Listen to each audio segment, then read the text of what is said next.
Hello everyone. आज हम बात करेंगे विंटेज कॉफ़ी के बारे में। विंटेज कॉफ़ी एक B2B बिजनेस है और वो कॉफ़ी प्रोसेसिंग में काम कर रहा है। उनके पास स्प्रे ड्राई इंस्टेंट कॉफ़ी है, एग्लोमरेटेड इंस्टेंट कॉफ़ी और इंस्टेंट चिकोरी में वो काम कर रहे हैं। स्प्रे ड्राई पाउडर फॉर्म में रहता है। एग्लोमरेटेड कॉफ़ी स्प्रे ड्राई से अच्छा, उसका अरोमा और उसका जो टेस्ट है वो अच्छा रहता है। इंस्टेंट चिकोरी, चिकोरी के जो रूट्स रहते हैं उनको प्रोसेस करके उनकी जो अरोमा रहती है वो कॉफ़ी जैसी होती है और उसमें कैफीन कंटेंट काफ़ी कम हो जाता है। और उसके साथ उनके पास पैकेजिंग लाइन है जिसमें वो टीन, सैचेट, बॉक्स और पाउच में कॉफ़ी को सप्लाई करते हैं। पैकेजिंग रेंज से उनको बेनिफिट ये मिलता है कि उनका जो मार्जिन है वो लूज से काफ़ी अच्छा रहता है। कॉफ़ी जो है वो ऑयल्स के बाद सबसे ज़्यादा कमोडिटी में ट्रेड होने वाला रहता है। सबसे ज़्यादा डोमिनेटिंग मार्केट आप देखोगे तो यूएस है और यूरोप है। उसके बाद अभी साउथ एशिया रहता है और इंडिया। इसमें भी कॉफ़ी का काफ़ी यूज़ होने लगा है। कॉफ़ी कैसे बनती है वो उसका हम बात करेंगे। पहले जो सीड रहते हैं उसको सिलेक्शन उसका कल्टीवेट करके नर्सरी में रहता है, उसके बाद प्लांटिंग रहता है, उसके बाद उनको हार्वेस्टिंग रहता है और हार्वेस्टिंग में वो प्रोसेस करके जो चेरी जैसा प्रोड्यूस रहता है वो रहता है और आउटर स्किन को उसको रिमूव करते हैं। उसके बाद जो कॉफ़ी बीन्स रहते हैं उसको ड्राई करते हैं और ड्राई करके उसको मिलिंग करके जो कॉफ़ी बीन्स जो रह गए उसको सॉर्टेड करते हैं ग्रेड के हिसाब से और उसके बाद उसको एक्सपोर्ट करते हैं। और ये एक्सपोर्ट होने के बाद जो ग्रीन बीन्स जो रहते हैं उसको रोस्ट करते हैं जिससे जो कॉफ़ी का जो नेचुरल कलर है वो आ जाता है। उसके बाद वो ग्राउंडिंग करके जो उनका पाउडर है वो पाउडर फॉर्म में बनाते हैं, उसको एक्सट्रैक्ट करते हैं। वो एक्सट्रैक्ट करके उनको एवोपरेट करते हैं जिससे क्या होता है कि जो वाटर कंटेंट है उसमें काफ़ी कम हो जाता है उसका और फ्लेवर और अरोमा रहता है वो काफ़ी बढ़ जाता है। फिर उसके बाद उसको स्प्रे ड्राई करते हैं। तो हमने पहले देखा था जो उनके पास इंस्टेंट जो कॉफ़ी स्प्रे ड्राई रहता है वो आता है। उसके बाद नेक्स्ट स्टेप आता है एग्लोमेरेटेड। उसपे क्या होता है जो ये फाइन जो पाउडर रहता है तो उसको कंबाइन करके ग्रेन्युलर छोटे छोटे पार्ट में उसको डिवाइड करते हैं। और उसके बाद एक और जो नया स्टेप आता है वो फ्रीज ड्राई रहता है। तो आप जैसे देखो कि स्प्रे ड्राई एग्लोमेरेटेड है, उसके बाद आता है फ्रीज ड्राई आता है। तो जैसे आप स्टेप बढ़ाओगे उनका कॉस्ट भी बढ़ता है और कॉस्ट मतलब जो कंपनी रहती है तो उसका जो प्रोडक्शन कॉस्ट है वो काफ़ी बढ़ जाता है। तो अगर प्रोडक्शन कॉस्ट भी बनता है लेकिन उसके बाद में जो कॉफ़ी की अरोमा रहती है उसका जो टेस्ट रहता है वो काफ़ी बढ़ जाता है। तो वो जैसे बेसिक कॉफ़ी से प्रीमियम कॉफ़ी की तरफ जा रहा है। तो जैसे बेसिक से प्रीमियम जाएंगे तो उसका मार्जिन भी उतना काफ़ी अच्छा रहता है। सेम वैसे ही चिकोरी जो रहते हैं उनको रूट्स को रोस्ट करते हैं, उसके बाद उसको ग्रेन में उसको रोस्टेड किया जाता है, फिर उसका लिक्विड का एक्सट्रैक्ट करते हैं, उसको स्प्रे ड्राई करके उसको इंस्टेंट चिकोरी में और चिकोरी और आप देखोगे तो कई सारी कॉफ़ी में चिकोरी और कॉफ़ी को मिक्स उसको ब्लेंड करके भी उसका कॉफ़ी उसको बेचते हैं।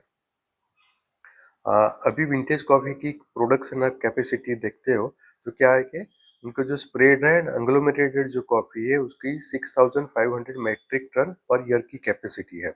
उसके साथ में 1700 मेट्रिक टन की जो कैपेसिटी है वो चिकोरी की है और 3000 मेट्रिक टन की कैपेसिटी है पैकेजिंग में। तो पैकेजिंग में जितना वो करेंगे उतना ही उनका मार्जिन ज़्यादा रहता है कंपेयर टू आप जो लूज सेल करते हो वो। आ, अभी देखिए तो Q1 और क्वार्टर मतलब हाफ ईयर में एक कंपनी ने काफ़ी अच्छा प्रदर्शन किया हुआ है। आप देखोगे लास्ट 4 क्वार्टर से कंपनी उनका जितना भी यूटिलाइजेशन है वो कंप्लीट 100% यूटिलाइजेशन पे है।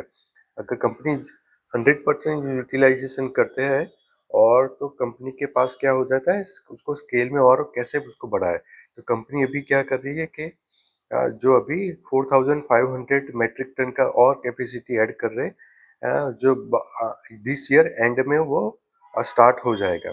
और कंपनी उनका जो नेक्स्ट ईयर के लिए कंपनी और 5000 मेट्रिक टन की कैपेसिटी ऐड कर रहे हैं फ्रीज ड्राई में। ठीक है। और अभी Q3 और Q4 के लिए कंपनी के पास अभी से उनके जो कॉफ़ी का है वो ऑर्डर आ चुका है। मतलब नेक्स्ट 6 मंथ के लिए कंपनी के पास ऑलरेडी उनके ऑर्डर है। कंपनी की मार्केट स्ट्रेटजीज कहते थे। अभी जो कंपनी जो वर्क कर रही है वो साउथ ईस्ट एशिया में, रसिया में, CIS, यूरोप, अफ्रीका में ज़्यादा ऑपरेट कर रही है। अभी उनका प्लान है कि वो यूएसए, न्यूजीलैंड और ऑस्ट्रेलिया में टारगेट करे। अगर यूएसए में रहता है तो उसे क्या होता है कि उनका जो मार्जिन है वो काफ़ी अच्छा उनको मिल सकता है। हाँ, अभी हम बात करेंगे कि विंटेज कॉफ़ी में आपको क्यों देखना चाहिए। तो आप देखोगे FY26 में अभी जो ये करंट ईयर उनका चल रहा है, उनकी कैपेसिटी है 6500 मेट्रिक टन की है। कंपनी वो 6500 मेट्रिक टन पूरा यूटिलाइज कर सकती है। ठीक है, तो उनके पास और सेल करने का कुछ है नहीं, तो वो क्या कर रही है कि FY27 में कंपनी और 4500 मेट्रिक टन की कैपेसिटी डाल रहे हैं। जो ये मार्च तक उनको कैपेसिटी स्टार्ट हो जाएगी, तो उससे क्या होगा कि कंपनी का और भी प्लानिंग है कि ये 4500 जो मेट्रिक टन कैपेसिटी ऐड कर रही है, वो पूरा यूटिलाइजेशन हो जाएगा नेक्स्ट 2 मंथ में। जब कंपनी मार्च में स्टार्ट करेगी, मतलब Q1 Q2 से हम उसका बेनिफिट देख सकते हैं। फिर नेक्स्ट FY28 के अंदर कंपनी और 5000 metric ton freeze dry coffee add करेगी। तो कंपनी क्या कर रही है, और भी वो जो प्रीमियम कॉफी है जिसका मार्जिन ज़्यादा है उसकी तरफ ज़्यादा जा रही है।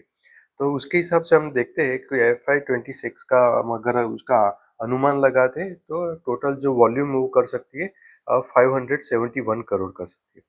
आ, आप सेम देखोगे कि उनका वॉल्यूम जो FY27 में जो जा रहा है 9,957 करोड़ का जा रहा है, और नेक्स्ट अगर आप FY28 में जा रहे हो तो 1639, मतलब 26 से 28 अगर 2 साल के अंदर कंपनी ऑलमोस्ट अपना थ्री टाइम से उनका जो रेवेन्यू है वो ग्रो कर रही है।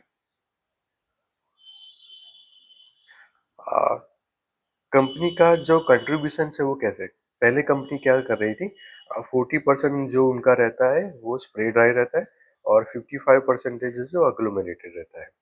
और FY28 में क्या होने वाला है, जो स्प्रे ड्राई का रहता है वो 28% रहेगा, 41% का रहेगा अग्लोमेरेटेड, और फ्रीज ड्राई का जो कैपेसिटी रहेगा वो 31%। अभी हमने बात की कि मार्जिन किस में ज़्यादा रहता है, स्प्रे ड्राई में कम मार्जिन रहता है, अग्लोमेरेटेड में उससे ज़्यादा रहता है, और फ्रीज ड्राई में उससे भी ज़्यादा रहता है। तो कंपनी 28 तक आप देखोगे 41 to 31, मतलब ऑलमोस्ट 72% जो कंपनी का जो रिटेल कंट्रीब्यूशन जो होने वाला है वो हाई मार्जिन में होने वाला है। मतलब अभी जो कंपनी जो प्रॉफिट कर रही है उसका भी और ज्यादा प्रॉफिट हमको FY28 में मिलने वाला है।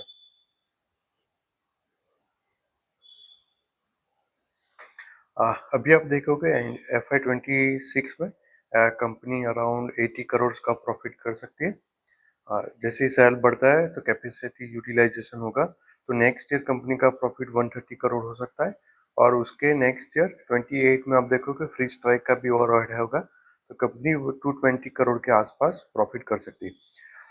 इससे क्या होगा कि कंपनी का जो ईपीएस रहता है, और ईपीएस में अभी आप देखोगे तो ये अराउंड 5 रुपीज़ का ईपीएस अर्निंग पर शेयर रह सकता है, 27 में 8.4, और अराउंड 28 में 15 पर रुपीज़ का इसे। तो आप देखोगे कि FY26 से लेके FY28 में कंपनी 2 साल के अंदर अपना जो प्रॉफिट वो 3 टाइम्स बढ़ा सकती है। ठीक है, ये सिर्फ अजम्पशन है। आ, तो अगर, और अभी आप देखोगे तो उसका मार्केट प्राइस अराउंड 160 है, तो उसका जो अभी पी निकल के आ रहा है वो अराउंड आपका 32 का है।